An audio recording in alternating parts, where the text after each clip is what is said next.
Si ya antes éramos poco fieles a las marcas y al comercio, ahora somos menos fieles, vamos picoteando más, vamos saltando más de un escenario a otro. El momento de cambio en el que estamos nos obliga a abandonar nuestro espacio de confort y indagar y entrar en un espacio más de lo desconocido, pero que también es fuente de más oportunidades. Todo el mundo lo está haciendo así y no podemos quedarnos parados, seamos inquietos, seamos curiosos, seamos emprendedores de nuestros propios proyectos.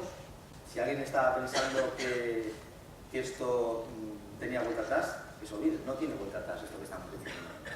Tenemos aquí nuevas generaciones que están haciendo una interpretación y un uso intensivo de todos estos cambios y bueno, pues nosotros a veces pensemos que, bueno, esto quizás no va conmigo o es una moda, olvidémonos de esto, que esto va a ser así, sí o sí.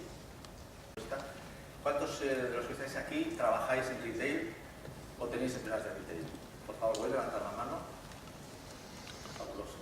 Es la primera vez que vengo a una reunión de este tipo, no como ponente, sino también como presentador, que hay tanta presencia del sector, y eso me parece fabuloso, porque bueno, tenemos muchas actividades como esta a lo largo del año en la que la mayoría de la gente que estamos ahí somos del mundo de la consultoría, no de la industria, que es lo importante, ¿no? Que la industria presente ese tipo de reuniones.